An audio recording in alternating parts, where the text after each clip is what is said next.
On today's Locked On Jayhawks, we finish up our KU basketball position previews with the shooting guard preview ahead of Late Night in the Fog this Friday in Lawrence. You are Locked On Jayhawks, your daily podcast on the Kansas Jayhawks, part of the Locked On Podcast Network, your team every day.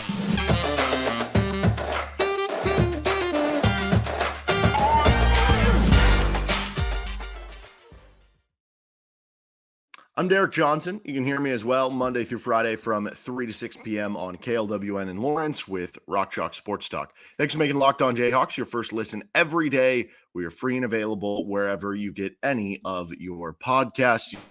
You can also find our show, like and subscribe to it on our YouTube page as well. On today's edition of Locked On Jayhawks, we are previewing the KU basketball shooting guard position, how important Elmarko Jackson, Nick Timberlake, are those guys going to be, not just to this position, but overall to KU and how successful they are this season, especially after the Arterio Morris news, which certainly has an impact on this specific position. So let's start right here. Who is in the group of the shooting guard position for KU? Well, obviously there was the Arterio Morris suspension, and then that last week turned into he has been booted off the team.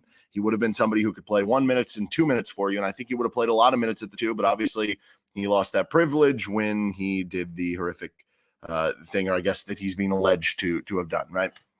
So he's off the team, so that no longer is a thing. Now, there was a question the other day as Bill Self had a press conference ahead of Late Night in the Fog this Friday about if they'd consider maybe bringing somebody in for the like the Christmas break. If you remember, they did that with like Sam Cunliffe back, I don't know, 5-6 years ago, something like that, where they brought him as a transfer like midway through the year.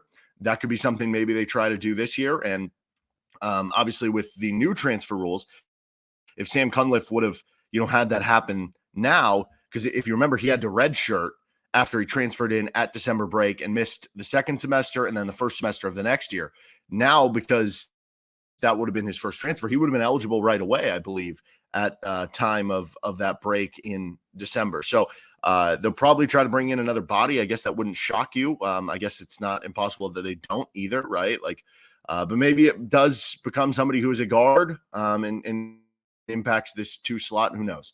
But obviously that changes things up in terms of how the minutes get allocated. So Nick Timberlake is part of this group.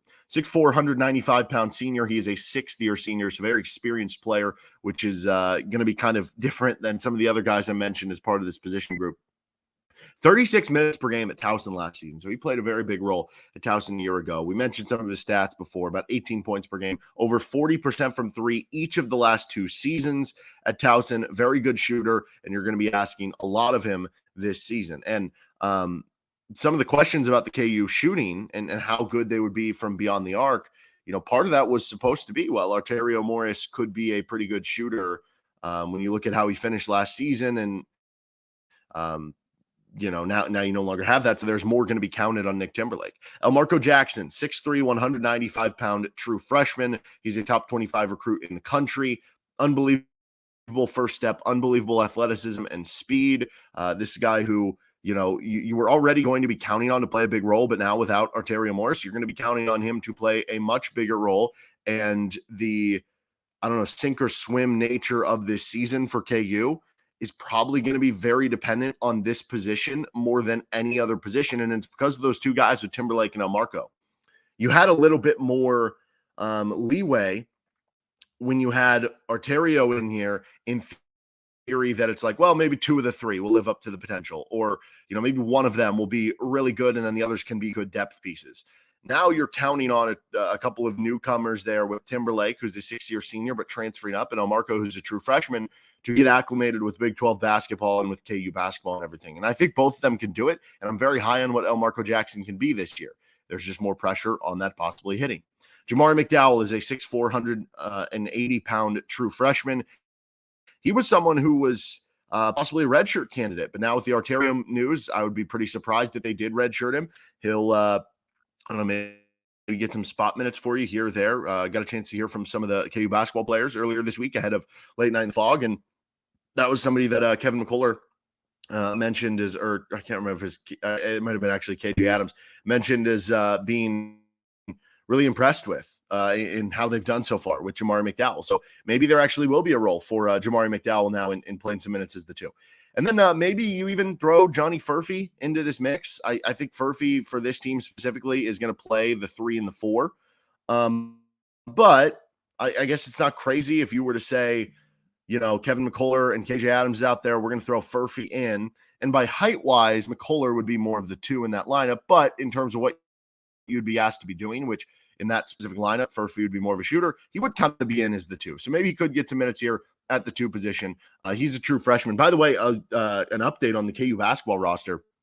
Like 2 weeks ago or a week ago when we did our small forward preview, he was 6'8", 202. Well, I rechecked the KU basketball roster. Now it has him listed at 6'9", 202 pounds. So maybe he got in and maybe did their actual measurements. And we know across the country in college, usually it's one of those things with those measurements where it's like, oh, if a guy's listed at 6'4", he's actually 6'2". Like you get that kind of bump there. So who knows what that actually means, but that does mean that Furphy is an inch taller than they thought he was going to be, whether he measured at 6'7.5" and they gave him 6'9", or, maybe they thought whatever.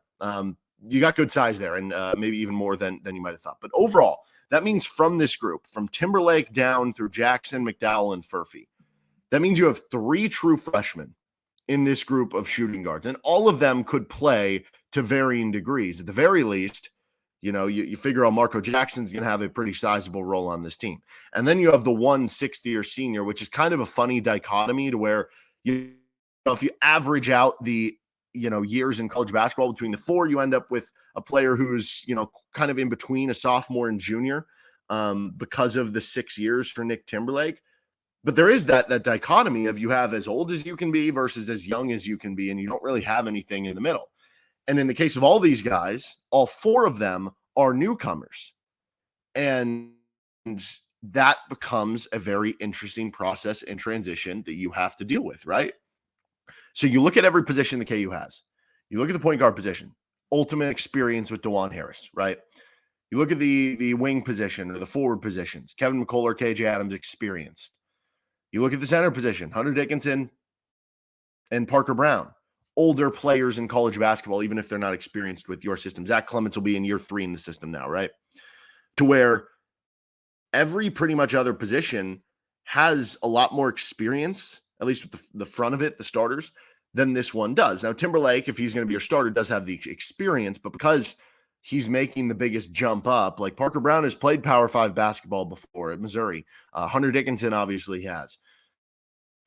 There are a lot of questions, I think, more about this position and how everybody translates over. And because of that, and because of how much you need the shooting, and because you don't have a lot of depth on your team, this is the ultimate wild card and X factor position for KU basketball this year. If you end up getting good play from these guys, from Timberlake and Elmarko, cut down the nets, right?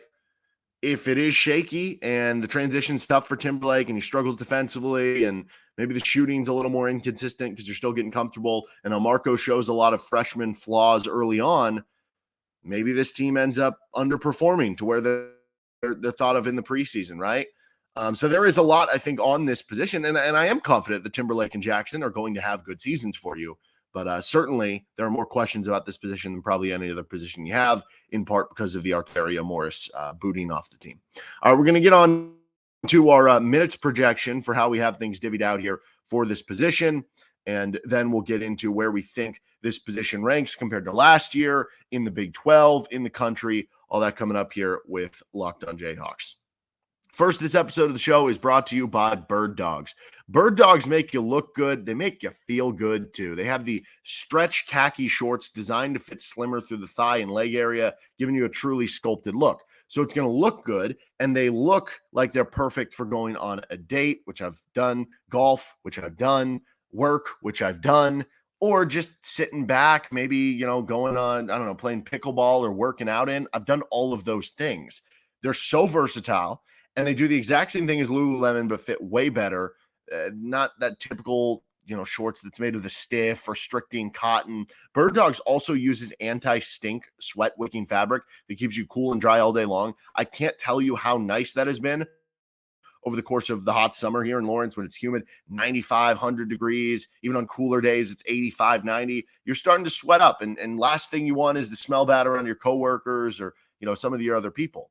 Well, Bird Dogs, you don't have to worry about that. They're functional for any occasion. Go to birddogs.com/lockedoncollege to enter promo code lockedoncollege at checkout for a free Bird Dogs water bottle with your order. That's birddogs.com/lockedoncollege for a free water bottle at checkout. And I'll tell you, that water bottle is awesome. I use it all the time at work. You won't want to take your Bird Dogs off. We promise you that. On to our minutes projection for this shooting guard position. So let's start with Nick Timberlake. I got Nick Timberlake getting 20 of the 40 minutes at the 2 position. Now, if you remember back to the projections at the 3, I had him getting 5 minutes per game. So that means total, I've got Nick Timberlake up to 25 minutes per game. I think before the Arterio Morris stuff, you could have convinced me this was 15 to 20 for Nick Timberlake, because I do think there have been some, early things he's had to overcome in making the transition up from Towson to Kansas. So I guess the way you're looking at it now is, can he be the Isaiah Moss role? Isaiah Moss wasn't a great defender for you, but he tried hard on that end, and he was a good floor spacer. And even then, like, Isaiah Moss, like, as much as he was a floor spacer and could get hot from outside and from 3-point range, in his time at Kansas, he a lot of times, I don't know, you see guys get better 3-point shooting, and I think part of that in college is just your growth, but it's also the comfortability playing in an arena and at the same school and in the same system. Because Moss went from like 36% as a freshman at Iowa, 39% as a sophomore, 42% as a junior at Iowa, to all of a sudden at Kansas shooting 34.8%, which was his worst of any 4 years. Now, he also shot the most threes in a season and per game by a solid number at Kansas than what he did in any year at Iowa. So that's part of it too. But I guess my point is this. I think Nick Timberlake, the percentage will probably go down. Better competition, new system, new, familiarity. Can that number still be around 37, 38% on high volume? If that can be the case, that's great. So yeah, 20 minutes at the 2 for Timberlake gives him 25 total. For Elmarko, I'm doing the same thing. I'm giving him 20 minutes at the 2, and that will allot the entire 40 at the 2. And then I also had him getting 5 minutes per game at the 1. So Elmarko Jackson is getting 25 minutes per game. And this is, with Elmarko, he could be a really good defender for you. He could give you extra ball pressure out there. But a lot's going to come down to, what are you hitting shooting wise, right? Like, are you able to hit 30 or 32%? And I think when you look at the battle between Timberlake versus Elmarko to start, I'm not sure it matters that much. As I said here, I have both getting 25 minutes per game. So realistically, they're both playing that big role. And there could be certain times where you throw out a closing lineup with DeJuan, Elmarko, and Timberlake next to, Kevin and KJ, or Kevin and Hunter, or KJ and Hunter, right? Based on kind of what's going on. I guess Kevin would probably be out there no matter what, outside of, injury or foul trouble. So I don't know. I guess right now I'd lean toward Timberlake starting, but I don't think it really matters, to be honest, at the end of the day. Now, could either of these numbers differ? Could Timberlake be down at 20 and Elmarko be at 22, and you get some minutes to fit in for Jamari McDowell or some more minutes for Johnny Furphy? Yes. Could whichever one, takes off with it the most, the opportunity with Timberlake or Elmarko, could they get 30 minutes per game and then the other one gets 20 instead of 25? Like, yes, absolutely, that could happen. I do think that Jamari McDowell at this point will play spot minutes. When I'm doing these rotations, this is not me saying that, this guy's never, if I don't give him minutes, he's never going to play. No, it's just me saying that's how I envision the rotation in a close, like, Big 12 game.